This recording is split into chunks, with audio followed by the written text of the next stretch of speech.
നമസ്കാരം എല്ലാ പ്രേക്ഷകർക്കും ലേറ്റ് എഡിഷനിലേക്ക് സ്വാഗതം. ഞാൻ ദിൽന മധു. നോക്കാം വിശദമായ റിപ്പോർട്ടുകൾ. ഇന്ന് സംസ്ഥാന ബജറ്റായിരുന്നു. ബജറ്റ് വാർത്തകളിലേക്ക് തന്നെയാണ് നമ്മൾ ആദ്യം പോകുന്നത്. നിയമസഭാ തിരഞ്ഞെടുപ്പ് പടിവാതിൽക്കെത്തി നിൽക്കെ ജനക്ഷേമത്തിലും വികസന പദ്ധതികളിലും ഊന്നി രണ്ടാം പിണറായി സർക്കാരിന്റെ അവസാന ബജറ്റ്. അങ്കണവാടി ആശാ വർക്കേഴ്സിന്റെയും സാക്ഷരതാ പ്രേരക്മാരുടെയും വേതനം കൂട്ടി. സർക്കാർ ജീവനക്കാരുടെ ശമ്പള പരിഷ്കരണത്തിന് 12ാം കമ്മീഷനെ പ്രഖ്യാപിച്ചു. DA കുടിശ്ശിക പൂർണ്ണമായും നൽകുമെന്നും അഷ്വേർഡ് പെൻഷൻ പദ്ധതി ഏപ്രിൽ 1 മുതൽ നടപ്പാക്കുമെന്നും ബജറ്റ് അവതരിപ്പിച്ചുകൊണ്ട് ധനമന്ത്രി KN ബാലഗോപാൽ പറഞ്ഞു. സർ, മതമാണ് പ്രശ്നം എന്നതല്ല ഞങ്ങളെ നയിക്കുന്ന മുദ്രാവാക്യം. അത് മതമല്ല പ്രശ്നം, എരിയുന്ന വയറിലെ തീയാണ് പ്രശ്നം എന്നതാണ് സർ. ജനക്ഷേമമാണ് നയമെന്ന് പ്രഖ്യാപിച്ചാണ് രണ്ടാം LDF സർക്കാരിന്റെ അവസാന ബജറ്റ് ധനമന്ത്രി KN ബാലഗോപാൽ അവതരിപ്പിച്ചത്. ആശാ അംഗനവാടി ജീവനക്കാരുടെയും പ്രീ പ്രൈമറി അധ്യാപകർ, സാക്ഷരതാ പ്രേരക്മാർ എന്നിവരുടെയും വേതനം 1000 രൂപ കൂട്ടി. അംഗനവാടി വർക്കർമാരുടെ പ്രതിമാസ വേതനത്തിൽ 1000 രൂപയുടെയും ഹെൽപ്പർമാരുടെ പ്രതിമാസ വേതനത്തിൽ 500 രൂപയുടെയും വർധനവ് വരുത്തുന്നു. ആശാ വർക്കർമാരുടെ പ്രതിമാസ വേതനത്തിൽ 1000 രൂപയുടെ വർധനവ് വരുത്തുന്നു. ക്ഷേമ പെൻഷനായി 14,500 കോടി രൂപ ബജറ്റിൽ വകയിരുത്തി. തദ്ദേശ സ്ഥാപനങ്ങളിലെ ജനപ്രതിനിധികളുടെ ഓണറേറിയം കൂട്ടും. സർക്കാർ ജീവനക്കാരെ ലക്ഷ്യമിട്ടും ബജറ്റിൽ പ്രഖ്യാപനങ്ങൾ. ജീവനക്കാരുടെ ശമ്പള പരിഷ്കരണത്തിനായി കമ്മീഷനെ പ്രഖ്യാപിച്ചു. 3 മാസത്തിനുള്ളിൽ റിപ്പോർട്ട് ആവശ്യപ്പെടും. DA കുടിശ്ശിക പൂർണ്ണമായും നൽകുമെന്നും മന്ത്രി. 12ാം ശമ്പള പരിഷ്കരണ കമ്മീഷൻ പ്രഖ്യാപിക്കുകയാണ്. റിപ്പോർട്ട് 3 മാസം കൊണ്ട് സമർപ്പിക്കാൻ ആവശ്യപ്പെടുകയും സമയബന്ധിതമായി നടപ്പിലാക്കുകയും ചെയ്യും. സർക്കാർ ജീവനക്കാരുടെയും പെൻഷൻകാരുടെയും നിലവിൽ അവശേഷിക്കുന്ന DA, DR ഗഡുക്കൾ പൂർണ്ണമായും നൽകാൻ തീരുമാനിക്കുന്നു. അഷ്വേർഡ് പെൻഷൻ നടപ്പാക്കും. മെഡിസെപ് പദ്ധതിയുടെ 2ാം ഘട്ടത്തിന് ഫെബ്രുവരിയിൽ തുടക്കമാകും. മെഡിസെപ് മാതൃകയിൽ പൊതുമേഖലാ സഹകരണ ജീവനക്കാർക്കും വിരമിച്ചവർക്കും ഇൻഷുറൻസ് പദ്ധതി. ഹരിതകർമ്മ സേനാംഗങ്ങൾക്കും വിദ്യാർത്ഥികൾക്കും പുതിയ ഇൻഷുറൻസ് പദ്ധതി. വയോജനക്ഷേമത്തിനായുള്ള പ്രഖ്യാപനങ്ങൾ ഉൾപ്പെടുന്ന എൽഡർലി ബജറ്റ് എന്ന പ്രത്യേക രേഖയും മന്ത്രി അവതരിപ്പിച്ചു. അധിക നികുതി നിർദ്ദേശങ്ങൾ ബജറ്റിലില്ലാത്തത് ആശ്വാസകരമാണ്. 24 തിരുവനന്തപുരം. ഉന്നത വിദ്യാഭ്യാസ മേഖലയിൽ സൗജന്യ വിദ്യാഭ്യാസ പ്രഖ്യാപനവുമായി സംസ്ഥാന ബജറ്റ്. ആർട്സ് ആൻഡ് സയൻസ് കോളേജുകളിൽ ബിരുദതലം വരെ സൗജന്യ വിദ്യാഭ്യാസം എന്നത് ബജറ്റിലെ ആകർഷകമായ പ്രഖ്യാപനമായി. മറ്റ് ഫെലോഷിപ്പില്ലാത്ത PhD വിദ്യാർത്ഥികൾക്ക് 15,000 രൂപ സംസ്ഥാന സർക്കാർ ഫെലോഷിപ്പ് നൽകും. സ്കൂൾ വിദ്യാർത്ഥികൾക്ക് ഇൻഷുറൻസ് പരിരക്ഷ നൽകാനുള്ള തീരുമാനവും ശ്രദ്ധേയമായി. സൗജന്യ വിദ്യാഭ്യാസം സ്കൂൾ തലത്തിൽ നിന്ന് കോളേജ് തലത്തിലേക്ക് ചരിത്രപരമായ പ്രഖ്യാപനമാണ് ധനമന്ത്രി KN ബാലഗോപാൽ നടത്തിയത്. നിലവിൽ 1 മുതൽ 12 വരെ ക്ലാസുകൾക്ക് ലഭിക്കുന്ന സൗജന്യ വിദ്യാഭ്യാസം ബിരുദ തലത്തിലേക്ക് കൂടി ഉയർത്തും. സർക്കാർ എയ്ഡഡ് കോളേജുകളിലെ ആർട്സ് ആൻഡ് സയൻസ് വിദ്യാർത്ഥികൾക്കാണ് പ്രയോജനം ലഭിക്കുന്നത്. കേരളത്തിലെ ഉന്നത വിദ്യാഭ്യാസ രംഗത്ത് ഒരു പുതിയ പദ്ധതി പ്രഖ്യാപിക്കുകയാണ്. ആർട്സ് ആൻഡ് സയൻസ് കോളേജുകളിൽ പഠിക്കുന്ന വിദ്യാർത്ഥികൾക്ക് ഡിഗ്രി വിദ്യാഭ്യാസം സൗജന്യമാക്കുകയാണ്. നിലവിൽ +2 വരെയുള്ള സൗജന്യ വിദ്യാഭ്യാസമാണ് സംസ്ഥാനത്തുണ്ടായിരുന്നത്. പൊതുവിദ്യാഭ്യാസ മേഖലയിലെ വിദ്യാർത്ഥികളുടെ സുരക്ഷയ്ക്ക് ഊന്നൽ നൽകുന്ന മറ്റൊരു സുപ്രധാന തീരുമാനവും ബജറ്റിലുണ്ടായി. 1ാം ക്ലാസ് മുതൽ 12ാം ക്ലാസ് വരെയുള്ള കുട്ടികൾക്ക് അപകട ലൈഫ് ഇൻഷുറൻസ് ഏർപ്പെടുത്തി. 15 കോടി രൂപയാണ് പദ്ധതിക്കായി മാറ്റിവെച്ചിട്ടുള്ളത്. പൊതുവിദ്യാഭ്യാസ മേഖലയിൽ അടിസ്ഥാന സൗകര്യ വികസനത്തിനടക്കം വിവിധ പദ്ധതികൾക്കായി 1128 കോടി 71 ലക്ഷം രൂപ ചെലവഴിക്കും. സർ, കേരളം ഒരു ദശാബ്ദത്തിനിടെ സ്കൂൾ വിദ്യാഭ്യാസ മേഖലയ്ക്കായി അനുവദിച്ച 8,719.14 കോടി രൂപയിൽ 8,020 കോടി രൂപയും ചെലവഴിക്കാൻ സാധിച്ചു കഴിഞ്ഞു. ഈ നേട്ടങ്ങൾ നിലനിർത്തുന്ന നിലവാരം കൂടുതൽ മെച്ചപ്പെടുത്തുന്നതിനായി പിന്തുണാ പ്രവർത്തനങ്ങൾ തുടരുന്നതിന് 1,128.71 കോടി രൂപ വകയിരുത്തുന്നു. ഉച്ചഭക്ഷണ പദ്ധതിക്ക് സംസ്ഥാന വിഹിതത്തിനു പുറമെ 260 കോടി രൂപ കൂടി ചേർത്ത് 410 കോടി രൂപ മാറ്റിവെച്ചിട്ടുണ്ട്. ഉന്നത വിദ്യാഭ്യാസ കമ്മീഷൻ ശുപാർശകൾ നടപ്പിലാക്കാനും 4 വർഷ ഡിഗ്രി കോഴ്സുകൾക്കുമായി 850 കോടിയിലധികം രൂപയാണ് മാറ്റിവെച്ചത്. മറ്റ് ഫെലോഷിപ്പുകളില്ലാത്ത PhD വിദ്യാർത്ഥികൾക്ക് മാസം 15,000 രൂപയുടെ ഫെലോഷിപ്പും ബജറ്റിൽ പ്രഖ്യാപിച്ചിട്ടുണ്ട്. ഉമേഷ് ബാലകൃഷ്ണൻ, 24 തിരുവനന്തപുരം. അതിവേഗ റെയിൽ പദ്ധതി നടപ്പിലാക്കുമെന്നും ധനമന്ത്രി KN ബാലഗോപാൽ പറഞ്ഞു. പേരു മാറുമെങ്കിലും അതിവേഗ റെയിൽ പാത കേരളത്തിന്റെ അനിവാര്യതയെന്ന് മന്ത്രി ബജറ്റ് പ്രസംഗത്തിൽ പറഞ്ഞു. പമ്പാ നദി മലിനമായതിൽ കേന്ദ്രത്തെ NSS general secretary G Sukumaran Nair വിമർശിച്ചതിനു പിന്നാലെ ക്ലീൻ പമ്പ പദ്ധതിക്കായി 30 കോടി രൂപയാണ് ബജറ്റിൽ വകയിരുത്തിയത്. വേഗതയാർന്ന ഗതാഗത സൗകര്യം പരമപ്രധാനമാണ്. UDF-ന്റെയും BJP-യുടെയും എതിർപ്പ് കാരണം തടസ്സപ്പെട്ടെങ്കിലും കേരളയിൽ പദ്ധതി വരും കേട്ടോ എന്നുള്ളത് തന്നെയാണ് ഞങ്ങളുടെ നിലപാട്. സിൽവർ ലൈന് പകരം തിരുവനന്തപുരം മുതൽ കാസർഗോഡ് വരെ അർദ്ധ അതിവേഗ പാത നടപ്പാക്കുമെന്നാണ് പ്രഖ്യാപനം. RRTS പദ്ധതിയുടെ പ്രാരംഭ പ്രവർത്തനങ്ങൾക്കായി 100 കോടി രൂപ ബജറ്റിൽ പ്രഖ്യാപിച്ചു. വിഴിഞ്ഞം തുറമുഖത്തിന്റെ 2ാം ഘട്ട വികസനത്തിനായി 1000 കോടി രൂപ കിൻഫ്രയിൽ നിക്ഷേപിക്കും. വിഴിഞ്ഞം ചവറ കൊച്ചി അപൂർവ ധാതുഖനന ഇടനാഴി സ്ഥാപിക്കും. MC റോഡ് വികസനത്തിന് 5,917 കോടി രൂപ അനുവദിച്ചു.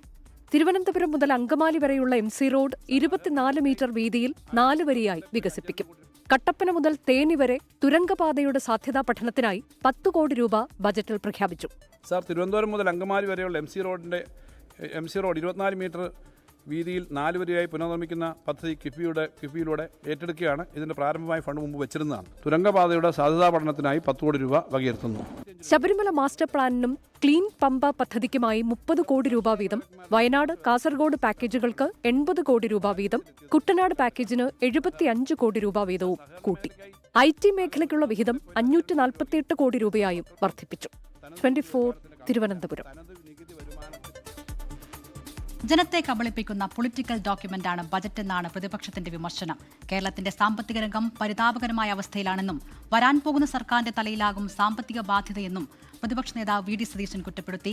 മികച്ച ബജറ്റ് അവതരിപ്പിച്ചതിന് പ്രാഗിയിട്ട് കാര്യമില്ല എന്നായിരുന്നു പ്രതിപക്ഷത്തിന് ധനമന്ത്രി KN ബാലഗോപാലിന്റെ മറുപടി. ജനങ്ങൾക്ക് പരമാവധി വികസനത്തിന് വേണ്ടിയുള്ള ബജറ്റാണ് അവതരിപ്പിച്ചത് എന്നും KN ബാലഗോപാൽ 24നോട് പറഞ്ഞു. അനാവശ്യമായ രാഷ്ട്രീയം കലർത്തി യഥാർത്ഥത്തിൽ ഈ ബജറ്റിൻ്റെ പവിത്രത തന്നെ നഷ്ടപ്പെടുത്തി. ഇത് കഴിഞ്ഞ 5 മാസമായി തുടർച്ചയായി 10 ലക്ഷം രൂപയിൽ കൂടുതൽ മാറാൻ വയ്യാത്തൊരു ഖജനാവ് വെച്ചുകൊണ്ടാണ് ഈ ഗീർവാണ പ്രസംഗം ബഹുമാനപ്പെട്ട ധനകാര്യമന്ത്രി നടത്തിയത് എന്നത് ഞങ്ങളെ എല്ലാവരും അത്ഭുതപ്പെടുത്തുന്നു. ഒരു നല്ല വാക്ക് പ്രയോഗിച്ചു ബജറ്റ് തുടങ്ങിയപ്പോൾ, ന്യൂ നോർമൽ എന്ന് പറഞ്ഞു. കറക്റ്റാണ്, ന്യൂ നോർമൽ. എന്താണ് ഇപ്പോഴത്തെ ന്യൂ നോർമലായി മാറിയിരിക്കുന്നത്? എന്താണ്? തോന്നിയതുപോലെ ബജറ്റിൽ പ്രഖ്യാപിക്കുക, അത് നടപ്പാക്കാതിരിക്കുക. ഇപ്പോൾ പ്രതിപക്ഷം പറഞ്ഞത് എന്താ? ഇത് ഞങ്ങൾ വന്നാൽ കൊടുക്കത്തില്ല എന്നല്ലേ. ഞങ്ങൾ കൊടുക്കാൻ പറ്റുമെന്നുള്ള കാര്യം പറയുന്നുള്ളൂ. അവർ പറഞ്ഞത് കൊടുക്കാൻ പറ്റാത്ത കാര്യമാണ് ഞങ്ങൾ പറഞ്ഞതെന്നാണ്. കൊടുക്കാൻ പറ്റുന്ന കാര്യമാണെങ്കിൽ അവർ വന്നാലും കൊടുക്കാമെന്നല്ലേ പറയണ്ടേ. അപ്പോൾ അവരുടെ ഉദ്ദേശം എന്താ? അവരിത് കൊടുക്കാൻ ഉദ്ദേശിക്കുന്നില്ല, ഞങ്ങൾ വന്നാൽ ഇത് ചെയ്യില്ല. പണ്ട് രമേശ് ചെന്നിത്തല പറഞ്ഞു ഞങ്ങളുടെ ഗവൺമെൻറ് വന്നാൽ അതിനെ തകർക്കാൻ വേണ്ടിയിട്ടാണ് ഈ ശമ്പള പരിഷ്കരണം. അവസാനം ജനങ്ങൾ അവരെ അല്ലേ ഏൽപ്പിച്ചത്. ഇത് കൃത്യമായി നടപ്പിലാക്കുന്നൊരു ഗവൺമെൻറ്റിനെയാണ്. ആ സമയത്താണ് കേന്ദ്രത്തിൻ്റെ നമുക്ക് നേരെയുള്ള സാമ്പത്തിക ഉപരോധം വന്നത്. എന്നിട്ടും നമ്മൾ ആ കാര്യം ചെയ്തു. ഇപ്പോഴും നടത്താൻ പറ്റുന്ന കാര്യം കൃത്യമായ കണക്കുകളുടെയും സാമ്പത്തിക വരുമാന സ്രോതസ്സിൻ്റെ അടിസ്ഥാനത്തിലാണ് നമ്മൾ ചെയ്തേക്കുന്നത്. രണ്ടാമത് അവർ പറഞ്ഞത് കാര്യം പറയുന്നതൊന്നും ചെയ്യുന്നില്ല എന്നാണ്. ഏതിനാ പണം ചെയ്യാത്തത്? ഇനി മറ്റു വാർത്തകളിലേക്കാണ്. 5ാമത് ലോക കേരള സഭയ്ക്ക് തിരുവനന്തപുരത്ത് തുടക്കം. പ്രതിപക്ഷം ചടങ്ങ് ബഹിഷ്കരിച്ചു. ലോക കേരള സഭ നാടിന്റെ അഭിമാനമാണെന്ന് മുഖ്യമന്ത്രി പിണറായി വിജയൻ പറഞ്ഞു. നിറഞ്ഞ സദസ്സിനെ സാക്ഷിയാക്കി 5ാമത് ലോക കേരള സഭയുടെ ഉദ്ഘാടനം മുഖ്യമന്ത്രി പിണറായി വിജയൻ നിർവഹിച്ചു.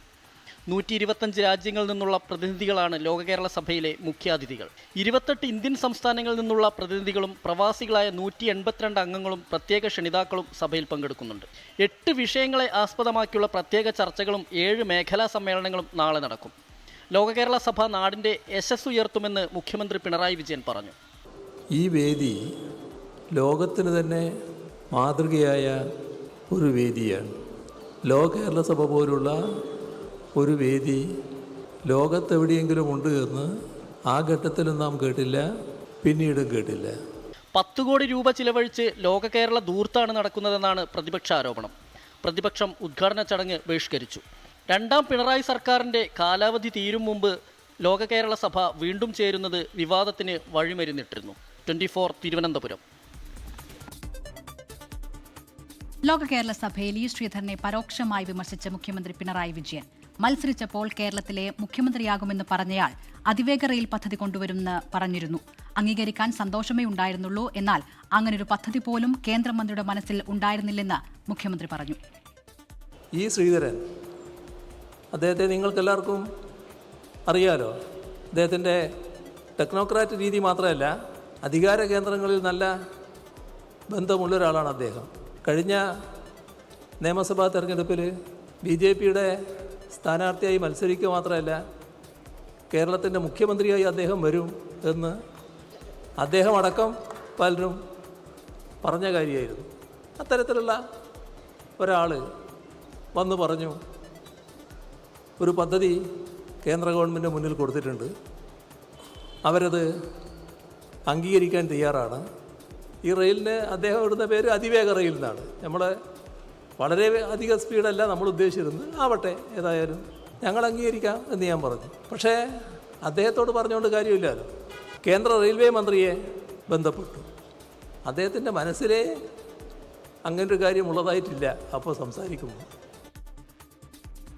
ഇടവേളയ്ക്ക് ശേഷം മറ്റു വാർത്തകളിലേക്ക് വരാം. ഇപ്പോൾ വരുന്നൊരു വാർത്തയിലേക്കാണ്. തമിഴ്നാട് ചലച്ചിത്ര പുരസ്കാരങ്ങളിൽ നേട്ടം കൊയ്ത മലയാളി താരങ്ങൾ കീർത്തി സുരേഷ്, നയൻതാര, മഞ്ജു വാര്യർ, അപർണ ബാലമുരളി, ലിജോ മോൾ ജോസ് എന്നിവർ മികച്ച നടിമാരായി 2016 മുതൽ 2022 വരെയുള്ള വർഷങ്ങളിലെ അവാർഡുകളാണ് പ്രഖ്യാപിച്ചത്. മനീഷ് മൂർത്തി ചെന്നൈയിൽ നിന്ന് വിവരങ്ങളുമായി ചേരുന്നു. മനീഷ്, മലയാളത്തിന് അഭിമാനകരമായ നേട്ടം. പക്ഷേ അറിയേണ്ടത് 2016 മുതലുള്ള പുരസ്കാരം എന്തുകൊണ്ട് ഇത്ര വൈകി പ്രഖ്യാപിക്കുന്നു എന്നതാണ്. ദിൽന, സാധാരണ നിലയിൽ തമിഴ്നാട്ടിൽ സംസ്ഥാന പുരസ്കാരങ്ങൾ പ്രഖ്യാപിക്കാറ് ഈ രീതിയിൽ തന്നെയാണ്. അത് കുറച്ച് വർഷങ്ങൾക്ക് ശേഷമാണ് പ്രഖ്യാപിക്കാറ്. ഓരോ വർഷവും പ്രഖ്യാപിക്കുന്ന ഒരു പതിവ് തമിഴ്നാട്ടിലില്ല. നമ്മുടെ കേരളത്തിലെ പോലെ എല്ലാ വർഷവും അവാർഡ് പ്രഖ്യാപിക്കുന്ന ഒരു രീതി അത് തമിഴ്നാട്ടിലില്ല. ഒരു സമയപരിധി വെച്ചുകൊണ്ട് അല്ലെങ്കിൽ ഇത്ര വർഷത്തെ അവാർഡുകൾ ഒരുമിച്ച് പ്രഖ്യാപിക്കുക എന്നത് തന്നെയാണ് തമിഴ്നാട്ടിൽ നടന്നു വരുന്ന ഒരു രീതി എന്ന് പറയുന്നത്. ആ രീതിയിലാണ് ഇപ്പോൾ 2016 മുതൽ 2022 വരെയുള്ള ഒരു അവാർഡുകൾ പ്രഖ്യാപിച്ചിരിക്കുന്നത്. ഏറ്റവും പ്രധാനപ്പെട്ട കാര്യം, മലയാളികൾക്ക് വലിയ തോതിൽ സന്തോഷം നൽകുന്ന വാർത്തകളാണ് അല്ലെങ്കിൽ അവാർഡ് പ്രഖ്യാപനമാണ് നടന്നിരിക്കുന്നത്. 2019 പുറത്തിറങ്ങിയ അസുരൻ, ധനുഷ് നായകനായിട്ടുള്ള അസുരൻ എന്ന് പറയുന്ന സിനിമയിലെ അഭിനയത്തിനാണ് മഞ്ജു വാര്യർക്ക് പുരസ്കാരം ലഭിക്കുന്നത്. അതുപോലെ തന്നെ തുരൈ പൊട്ട് എന്ന് പറയുന്ന സിനിമയിലെ അഭിനയത്തിനാണ് അപർണ ബാലമുരളിക്ക് മികച്ച നായികയ്ക്കുള്ള അവാർഡ് ലഭിക്കുന്നത്. അങ്ങനെ മലയാളത്തിന് ഏറ്റവും കൂടുതൽ സന്തോഷകരമായ ഒരു അവാർഡ് പ്രഖ്യാപനം തന്നെയാണ് ഈ 6 വർഷത്തെ അവാർഡ് പ്രഖ്യാപനത്തിൽ. നിരവധി മലയാളികൾ, അതായത് മഞ്ജു വാര്യർ, നയൻതാര, അതുപോലെ തന്നെ അപർണ ബാലമുരളി, കീർത്തി സുരേഷ്, ലിജോ മോൾ ജോസ് എന്നിവരെ മികച്ച നടിമാരായി തിരഞ്ഞെടുത്തിരിക്കുന്നു. ലിജോ മോൾ ജോസ് അഭിനയിച്ച സിനിമ എന്ന് പറയുന്നത് ജയ് ഭീമാണ്. ഇതേ സിനിമയിലെ അഭിനയത്തിനാണ് സൂര്യ മികച്ച നടനായി തിരഞ്ഞെടുക്കപ്പെടുകയും ചെയ്തിട്ടുള്ളത്. ആ രീതിയിലാണ് എന്തായാലും ഈ പറഞ്ഞ 6 വർഷത്തെ ഒരു അവാർഡ് പ്രഖ്യാപനം വന്നിട്ടുള്ളത്. മറ്റൊരു പ്രധാനപ്പെട്ട കാര്യം, വൈക്കം വിജയലക്ഷ്മി അതുപോലെ തന്നെ വർഷ രഞ്ജിത്ത് എന്നിവരെ മികച്ച ഗായികമാരായി തിരഞ്ഞെടുത്തിരിക്കുന്നു. വൈക്കം വിജയലക്ഷ്മി അതുപോലെ തന്നെ വർഷ രഞ്ജിത്ത് എന്ന് പറയുന്നത് നമ്മുടെ സംഗീത സംവിധായകൻ ശരത്തിന്റെ സഹോദരന്റെ മകളാണ് വർഷ രഞ്ജിത്ത് എന്ന് പറയുന്നത്. അങ്ങനെ ആ രീതിയിൽ എല്ലാ മേഖലകളിലും മലയാളികൾക്ക് അവാർഡുകൾ ലഭിച്ചിരിക്കുന്നു എന്നുള്ളതാണ് ഈ പറഞ്ഞ അവാർഡ് പ്രഖ്യാപനത്തിന് ഏറ്റവും പ്രധാനപ്പെട്ട ഒരു കാര്യം എന്ന് പറയുന്നത്. മികച്ച പ്രതിനായകനായി റഹ്മാൻ തെരഞ്ഞെടുക്കപ്പെട്ടിരിക്കുന്നു. അതുപോലെ തന്നെ മികച്ച ഹാസ്യ നടിയായി ഉർവശിക്ക് പുരസ്കാരം ലഭിച്ചിരിക്കുന്നു. അങ്ങനെ എന്തായാലും മലയാളികൾക്ക് വളരെ നേട്ടം ഉണ്ടായ ഒരു അവാർഡ് പ്രഖ്യാപനം തന്നെയാണ് ഇപ്പോൾ 2016 മുതൽ 2022 വരെയുള്ള അവാർഡ് പ്രഖ്യാപനത്തിൽ തമിഴ്നാട്ടിൽ നിന്നുണ്ടായിരിക്കുന്നത്. ഇല്ല. ഓക്കെ, മനീഷ് മൂർത്തിയാണ് ചെന്നൈയിൽ നിന്ന് വിവരങ്ങൾ നൽകിയത്. എന്തായാലും കേരളത്തിന് മലയാളികൾക്ക് അഭിമാനകരമായ വാർത്തയാണ് തമിഴ്നാട്ടിൽ നിന്ന് വരുന്നത്. ഇനി സംസ്ഥാന ചലച്ചിത്ര പുരസ്കാര ചടങ്ങുമായി ബന്ധപ്പെട്ട ഒരു വിവാദത്തിലേക്കാണ്. ഈ ചടങ്ങിനുള്ള ക്ഷണക്കത്ത് കിട്ടിയത് ഇന്നാണെന്ന് പറയുന്നു ഷമി തിലകൻ. 25-ന് പരിപാടി കഴിഞ്ഞ ശേഷമാകാം കത്തയച്ചിട്ടുണ്ടാകുക എന്നാണ് വിമർശന. വിവരങ്ങളുമായി വിനേഷ് കുമാറാണ് തിരുവനന്തപുരത്ത് നിന്ന് ചേരുന്നത്. വിനേഷ്, തിരുവനന്തപുരത്ത് നിന്ന് കൊറിയർ കൊല്ലത്തെത്താൻ 4 ദിവസം എടുത്തോ എന്ന് ചോദിക്കുകയാണ് ഫേസ്ബുക്ക് പോസ്റ്റിൽ ഷമി തിലകൻ. എന്താണ് ഇങ്ങനെയൊരു സാഹചര്യം ഉണ്ടായത്? ഇതിന് അല്പസമയം മുമ്പാണ് നടൻ ഷമ്മി തിലകൻ ഫേസ്ബുക്കിൽ ഇങ്ങനെയൊരു കുറിപ്പിട്ടിരിക്കുന്നത്. അതായത് സർക്കാരിനെ പരിഹസിച്ചുകൊണ്ടാണ്. കഴിഞ്ഞ 25-നാണ് ചലച്ചിത്ര പുരസ്കാര ചടങ്ങ് നടന്നത്. ആ ചടങ്ങിലേക്ക് ക്ഷണിച്ചുകൊണ്ടുള്ള കത്ത് തനിക്ക് ലഭിച്ചത് ഇന്നാണ്. അതായത് 4 ദിവസം കഴിഞ്ഞിട്ടാണ് ലഭിച്ചിട്ടുള്ളത്. സാധാരണ നിലയിൽ തിരുവനന്തപുരത്ത് നിന്ന് ഒരു കൊറിയർ അയച്ചു കഴിഞ്ഞാൽ 1 ദിവസം കൊണ്ട് ലഭിക്കേണ്ടതാണ്. പക്ഷേ ഈ 4 ദിവസം കഴിഞ്ഞിട്ടാണ് കൊറിയർ ലഭിച്ചിരിക്കുന്നത്. അത് കൊറിയറിന്റെ പ്രശ്നമാണോ അതോ സർക്കാരിന്റെ ചലച്ചിത്ര അക്കാദമിയുടെ പ്രശ്നമാണോ എന്നുള്ള രീതിയിൽ പരിഹസിച്ചുകൊണ്ടാണ് അദ്ദേഹം ഫേസ്ബുക്കിൽ എഴുതിയിട്ടുള്ളത്. അതിനകത്ത് പറയുന്നുണ്ട്, സാധാരണ നമുക്ക് ഈ ഒരു 4 ദിവസം ഈ പരിപാടി കഴിഞ്ഞതിന് ശേഷം 1 or 2 ദിവസം കഴിഞ്ഞതിന് ശേഷമായിരിക്കും ക്ഷണക്കത്ത് തയ്യാറാക്കി അയച്ചിട്ടുണ്ടാകുക. ഒരു വഴിപാട് പോലെ ആയിരിക്കും ചെയ്തിട്ടുണ്ടാകുക എന്നൊക്കെ ഉൾപ്പെടെയുള്ള രീതിയിൽ സർക്കാരിനെ വിമർശിക്കുകയും ഒപ്പം തന്നെ അവരുടെ നടപടിയെ, ചലച്ചിത്ര അക്കാദമിയുടെ നടപടിയെ പരിഹസിക്കുകയും ചെയ്തുകൊണ്ടാണ് ഷമ്മി തിലകൻ ഇങ്ങനെ ഒരു ഫേസ്ബുക്ക് പോസ്റ്റ് ഇട്ടിരിക്കുന്നത്. എന്തായാലും ഇക്കാര്യത്തിൽ എന്ത് സംഭവിച്ചു എന്ന വിശദീകരണം സർക്കാരിന്റെ ഭാഗത്ത് നിന്നാണ് വരേണ്ടത്. വിനേഷ് കുമാറാണ് തിരുവനന്തപുരത്ത് നിന്ന് വിവരങ്ങൾ നൽകിയത്. മറ്റൊരു വാർത്തയിലേക്കാണ്. കോൺഗ്രസ് നേതൃത്വവുമായുള്ള പ്രശ്നങ്ങൾ പരിഹരിച്ചെന്ന് doctor Shashi Tharoor MP. Rahul Gandhi, AICC അധ്യക്ഷൻ മല്ലികാർജ്ജുൻ ഖാർഗെ എന്നിവരുമായുള്ള കൂടിക്കാഴ്ചയ്ക്ക് ശേഷമാണ് അദ്ദേഹത്തിന്റെ പ്രതികരണം. തിരഞ്ഞെടുപ്പ് പ്രചാരണത്തിൽ സജീവമാകുമെന്നും അദ്ദേഹം പറഞ്ഞു. നിയമസഭാ തെരഞ്ഞെടുപ്പ് അടുക്കുന്ന ഘട്ടത്തിലാണ് നേതൃത്വത്തിന്റെ അനുനയ നീക്കം. പരിഭവവും അതൃപ്തിയും തരൂർ പ്രകടമാക്കിയതിന് പിന്നാലെയായിരുന്നു രാഹുൽ ഗാന്ധിയുമായുള്ള കൂടിക്കാഴ്ച. പാർലമെന്റിൽ നടന്ന കൂടിക്കാഴ്ച 2 മണിക്കൂർ നീണ്ടു. ലോക്സഭാ പ്രതിപക്ഷ നേതാവ് രാഹുൽ ഗാന്ധിക്കൊപ്പം കോൺഗ്രസ് അധ്യക്ഷൻ മല്ലികാർജ്ജുൻ ഖർഗെയും കൂടിക്കാഴ്ചയിൽ പങ്കെടുത്തു.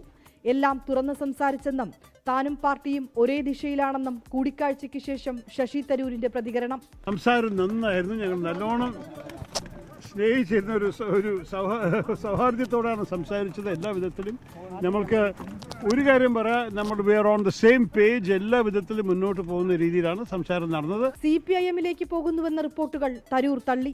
കൊച്ചിയിൽ കോൺഗ്രസ് സംഘടിപ്പിച്ച മഹാപഞ്ചായത്തിൽ വേണ്ടത്ര പരിഗണന ലഭിക്കാത്തതിൽ ശശി തരൂരിന് അതൃപ്തിയുണ്ടെന്നായിരുന്നു റിപ്പോർട്ടുകൾ. തെരഞ്ഞെടുപ്പ് മുന്നൊരുക്കങ്ങൾ ചർച്ച ചെയ്യാനുള്ള കോൺഗ്രസിന്റെ യോഗത്തിലും ശശി തരൂർ പങ്കെടുത്തിരുന്നില്ല. 24 ഡൽഹി. ശബരിമല സ്വർണ്ണക്കൊള്ളയിൽ മുൻ അഡ്മിനിസ്ട്രേറ്റീവ് ഓഫീസർ എസ് ശ്രീകുമാറിനെതിരെ തെളിവ് കണ്ടെത്താൻ പ്രത്യേക അന്വേഷണ സംഘത്തിന് കഴിഞ്ഞില്ലെന്ന് കൊല്ലം വിജിലൻസ് കോടതി. എസ് ശ്രീകുമാറിന്റെ ജാമ്യ ഉത്തരവിലാണ് ഈ നിരീക്ഷണം. കേസിലെ പ്രതിയായ KP ശങ്കരദാസിനെ വിജിലൻസ് കോടതിയിൽ ഹാജരാക്കി വീണ്ടും റിമാൻഡ് ചെയ്തു. ദ്വാരപാലക ശില്പക്കേസിലെ 6ാം പ്രതിയായ എസ് ശ്രീകുമാറിന് അറസ്റ്റിലായി 43ാം ദിവസമാണ് ജാമ്യം അനുവദിച്ചത്. ബി മുരാരി ബാബുവിന് പിന്നാലെ അഡ്മിനിസ്ട്രേറ്റീവ് ഓഫീസറായ ശ്രീകുമാർ ദ്വാരപാലക ശില്പപാളികൾ കടത്തുന്നതിന് ദിവസങ്ങൾക്ക് മുൻപാണ് ജോലിയിൽ പ്രവേശിച്ചത്. ശ്രീകുമാറിനെതിരെ തെളിവ് കണ്ടെത്താൻ SITക്ക് കഴിഞ്ഞില്ല എന്ന് നിരീക്ഷിച്ച കൊല്ലം വിജിലൻസ് കോടതി ജാമ്യം അനുവദിക്കുകയായിരുന്നു. മുഖ്യപ്രതി ഉണ്ണികൃഷ്ണൻ പോറ്റിയുമായി ശ്രീകുമാറിന് ബന്ധമുണ്ടെന്ന് തെളിയിക്കാനും കഴിഞ്ഞില്ല. മേലുദ്യോഗസ്ഥരുടെ നിർദ്ദേശപ്രകാരമാണ് ഒപ്പുവെച്ചതെന്നും സ്വർണ്ണപ്പാളി കടത്തിയതിൽ പങ്കില്ല എന്നും എസ് ശ്രീകുമാർ ജാമ്യഹർജിയിൽ വ്യക്തമാക്കിയിരുന്നു. അതേസമയം കേസിലെ മറ്റൊരു പ്രതിയായ KP ശങ്കരദാസിനെ ഇന്ന് വിജിലൻസ് കോടതിയിൽ ഹാജരാക്കി. വീണ്ടും 14 ദിവസത്തേക്ക് കൂടി ശങ്കർദാസിനെ റിമാൻഡ് ചെയ്തു. ശാരീരിക ബുദ്ധിമുട്ടുകൾ കാരണം വീൽചെയറിലാണ് പ്രതിയെ കോടതിക്കുള്ളിൽ പ്രവേശിപ്പിച്ചത്. കേസിലെ മറ്റൊരു പ്രതിയായ സുധീഷ് കുമാറിന്റെ റിമാൻഡ് കാലാവധി 90 ദിവസം കഴിഞ്ഞതിനാൽ ഉടൻ ജാമ്യഹർജി സമർപ്പിക്കും. ഇതുവരെ കുറ്റപത്രം സമർപ്പിക്കാത്തതിനാൽ സ്വാഭാവിക ജാമ്യമാണ് ലഭിക്കുക. 24 കൊല്ലം. മലബാർ ദേവസ്വം ബോർഡിലെ സാമൂതിരി ദേവസ്വത്തിന് കീഴിലെ ക്ഷേത്രത്തിൽ സ്വർണം കാണാനില്ല. മലപ്പുറം തൃപ്രങ്ങോട്ട് ശിവക്ഷേത്രത്തിലെ സ്വർണത്തിൽ കുറവെന്നാണ് വെരിഫിക്കേഷൻ റിപ്പോർട്ട്. 361 ഗ്രാമിലധികം സ്വർണമാണ് കാണാതായത്. വെരിഫിക്കേഷൻ റിപ്പോർട്ടിന്റെ പകർപ്പ് 24 ലഭിച്ചു.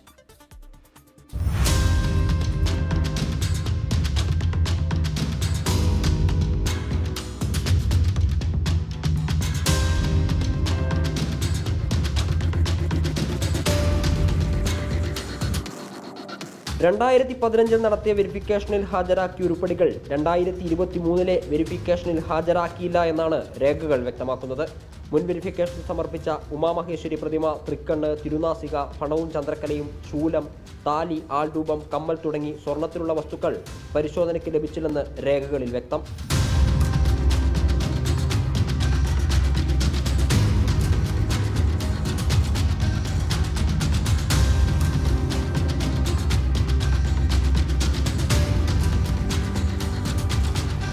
കാണിക്കയായി ലഭിക്കുന്ന വസ്തുക്കൾ ഇൻവെന്ററി രജിസ്റ്റർ രേഖപ്പെടുത്തുന്നില്ലെന്ന 2024 ഓഡിറ്റ് റിപ്പോർട്ടും പുറത്തുവന്നു. ക്ഷേത്രത്തിൽ കാണിക്കയായി ലഭിക്കുന്ന സ്വർണത്തിന്റെ തൂക്കം, ഏകദേശ വില എന്നിവ രജിസ്റ്ററിൽ രേഖപ്പെടുത്തണമെന്നാണ് ചട്ടം.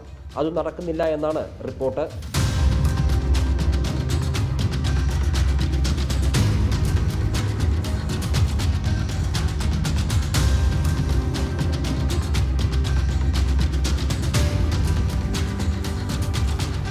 സാമൂതിരി ദേവസ്വത്തിന് കീഴിലെ ക്ഷേത്രങ്ങളിലെ അനധികൃത നിയമനങ്ങളെ പറ്റിയുള്ള വാർത്ത നേരത്തെ 24 പുറത്തുവിട്ടിരുന്നു. 24 മലപ്പുറം. ബാങ്ക് വായ്പകൾ ഏറ്റെടുത്ത സംസ്ഥാന സർക്കാർ നടപടിയെ സ്വാഗതം ചെയ്ത് മുണ്ടക്കൈ ചൂരൽമല ഉരുൾപൊട്ടൽ ദുരന്തബാധിതർ. കേന്ദ്ര സർക്കാർ കൈയൊഴിഞ്ഞപ്പോൾ സംസ്ഥാന സർക്കാർ ചേർത്തുപിടിച്ചെന്ന് ആക്ഷൻ കൌൺസിൽ ഭാരവാഹികൾ പ്രതികരിച്ചു. അതേസമയം ദുരന്തം നേരിട്ട് ബാധിച്ചവർക്ക് ടൗൺഷിപ്പിൽ ആദ്യ സോണിൽ വീട് അനുവദിക്കണമെന്ന് ഫേസ് 1 കൂട്ടായ്മ ആവശ്യപ്പെട്ടു. വായ്പകൾ എഴുതിത്തള്ളണമെന്ന ദുരന്തബാധിതരുടെ ആവശ്യം കേന്ദ്ര സർക്കാർ അവഗണിച്ചിരുന്നു. എന്നാൽ മുഖ്യമന്ത്രിയുടെ ദുരിതാശ്വാസ നിധിയിൽ നിന്ന് വായ്പകൾ ഏറ്റെടുക്കുന്നതിനായി 18,76 ലക്ഷം രൂപ അനുവദിച്ചു. 555 ദുരന്തബാധിതരുടെ 1620 വായ്പകളാണ് സംസ്ഥാന സർക്കാർ ഏറ്റെടുത്തത്. ആശ്വാസത്തിലാണ് ദുരന്തത്തിന്റെ ഇരകൾ.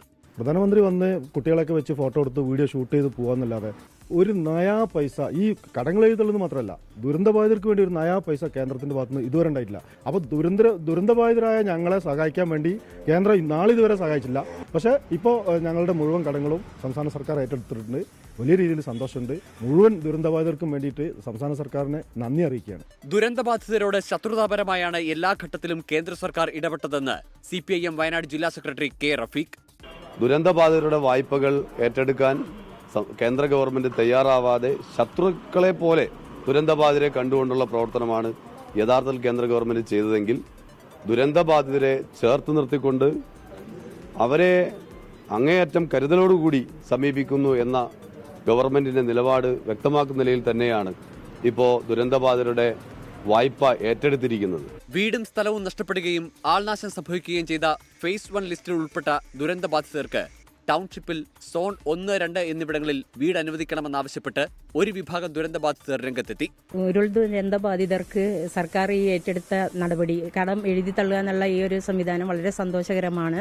കാരണം കുടുംബശ്രീന്ന് നമ്മൾ ചെറിയ ലോണുകൾ എടുത്ത് 1.25 കോടി ലക്ഷം രൂപ ഞങ്ങൾ തിരിച്ചടക്കാനുണ്ട്. ഏതാണെങ്കിലും ഞങ്ങളെ തൊഴിൽ നഷ്ടപ്പെട്ട സാഹചര്യത്തിൽ ഞങ്ങൾക്ക് ഈ കേരള സർക്കാരിനോട് വളരെ നന്ദി പറയാനുണ്ട്. 24 വയനാട്. കൊച്ചി ജെയിൻ സർവകലാശാല സംഘടിപ്പിച്ച സമ്മിറ്റ് ഓഫ് ഫ്യൂച്ചറിൽ പ്രതിസന്ധികളെ ആത്മവിശ്വാസം കൊണ്ട് അതിജീവിച്ചവരുടെ ജീവിത കഥകൾ പങ്കുവയ്ക്കുന്ന പോരാട്ടമാണ് ജീവിതം എന്ന സെഷൻ ശ്രദ്ധേയമായി. മരണത്തെ മുഖാമുഖം കണ്ട നിമിഷങ്ങളിൽ നിന്ന് ജീവിതത്തിലേക്ക് കരുത്തോടെ തിരിച്ചുവന്ന 4 പേർ തങ്ങളുടെ അനുഭവങ്ങൾ വിദ്യാർത്ഥികളുമായി പങ്കുവച്ചു. ക്യാൻസറിന്റെ 4ാം ഘട്ടത്തിൽ വെറും 3 മാസം മാത്രം ആയുസ് വിധിക്കപ്പെട്ട അവസ്ഥയിൽ നിന്ന് ബോഡി ബിൽഡറും ട്രെയിനറുമായി മാറിയ കഥയാണ് ജയജിത്തിന് പറയാനുള്ളത്. 7 വർഷമായി ക്യാൻസറിനോട് പോരാടുന്ന ലക്ഷ്മി ജെയിൻ തന്റെ പുഞ്ചിരിയാണ് ജീവിതത്തിൽ പിടിച്ചു നിർത്തുന്നത് എന്ന് പറഞ്ഞു. 22ാം വയസ്സിലുണ്ടായ അപകടത്തിൽ 85% ശരീരം തളരുകയും 15 മാസത്തോളം കോമയിലാവുകയും ചെയ്ത വ്യക്തിയാണ് സജി ഹരിദാസ്. ബ്രെയിൻ ഡെത്ത് സംഭവിച്ചു എന്ന് പറഞ്ഞ ആ ഒരു സ്റ്റേജിൽ നിന്ന് ഇന്ന് ഇപ്പോൾ നിങ്ങളെല്ലാവരും അഭിസംബോധന ചെയ്യാനും മറ്റും ആവാൻ ഞാൻ തന്നെ എന്നെ മാക്സിമം പുഷ് ചെയ്ത് ഞാൻ ആക്കിയെടുത്തതാണ്. ഭർത്താവ് ഉപേക്ഷിച്ചതിനെ തുടർന്ന് കരിങ്കൽ ക്വാറിയിലും റോഡ് പണിക്കും പോയി മക്കളെ വളർത്തിയ ശാന്തിപ്രിയ ഇന്ന് സിനിമാരംഗത്തെ വസ്ത്രാലങ്കാര മേഖലയിൽ സജീവമാണ്. 3 മക്കളുടെ അമ്മയായ ശാന്തിപ്രിയ മക്കൾക്കൊപ്പം അനാഥാലയത്തിൽ കഴിഞ്ഞ മറ്റൊരു കുട്ടിയെ കൂടി കുടുംബത്തിനൊപ്പം കൂട്ടി. ഞാൻ ജീവിതത്തിൽ ആദ്യമായിട്ട് പോയ ജോലി കരിങ്കൽ പണിക്കാണ്. ഞാനൊരു സാധാരണക്കാരിയാണ്. ഇപ്പോഴാണ് ഫിലിമിലേക്ക് വന്നത്. ഞാൻ കരിങ്കല്ല് പണി, റോഡ് പണി, കെട്ടിടത്തിൻ്റെ പണി ഇതിനൊക്കെ പോയിട്ടാണ് ഞാൻ മക്കളെ വളർത്തിയതും. ഒരാളെയും ആശ്രയിക്കാൻ ഇതുവരെ പോയിട്ടില്ല. 4 പേർക്കും പറയാനുള്ളത് പോരാട്ടത്തിന്റെ കഥയാണ്. ജീവിതത്തിലുണ്ടായ ഏറ്റവും മോശം അവസ്ഥയെ പ്രചോദനമാക്കി ഉയർത്തിയതിന്റെ കഥ. ജീവിതത്തിൽ തോറ്റുപോയി എന്ന് തോന്നി മാറി നിൽക്കരുത് എന്ന് പഠിപ്പിക്കുക കൂടിയാണ് ഇത്തരം സെഷനുകളിലൂടെ Jain summit of future. 24 Kochi. പ്രമുഖ വിദ്യാഭ്യാസ കൺസൾട്ടൻസിയായ സാൽവെ മരിയ ഫെബ്രുവരി 3, 4 തീയതികളിൽ കൊച്ചിയിലും കോട്ടയത്തുമായി ഓസ്ട്രേലിയൻ എഡ്യൂക്കേഷൻ ഫെയറും വിദേശ വിദ്യാഭ്യാസ ലോൺ മേളയും സംഘടിപ്പിക്കുന്നു. കൊച്ചിയിൽ ഹോട്ടൽ റാഡിസൺ ബ്ലൂവിൽ ഉച്ചതിരിഞ്ഞ് 2:30 മുതൽ 7:30 വരെയും കോട്ടയത്ത് ഹോട്ടൽ ഐഡയിൽ രാവിലെ 11 മണി മുതൽ വൈകിട്ട് 4 മണി വരെയുമാണ് മേള. ഫെയറിൽ പങ്കെടുക്കുന്ന വിദ്യാർത്ഥികൾക്ക് PTE IELTS ട്രെയിനിംഗ് പ്രോഗ്രാമുകളുടെ ഓഫറുകൾ ലഭ്യമാണ്. എഡ്യൂക്കേഷൻ ലോൺ മേളയുടെ ഭാഗമായി പ്രമുഖ ബാങ്കിംഗ് പ്രതിനിധികളും പങ്കെടുക്കും. ഇതിനാൽ വിദേശ വിദ്യാഭ്യാസം ആഗ്രഹിക്കുന്ന വിദ്യാർത്ഥികൾക്ക് ലോൺ സംബന്ധമായ വിവരങ്ങൾ മനസ്സിലാക്കാനും അവസരമുണ്ട്. ലേറ്റ് എഡിഷൻ പൂർണ്ണമാകുന്നു. Good night.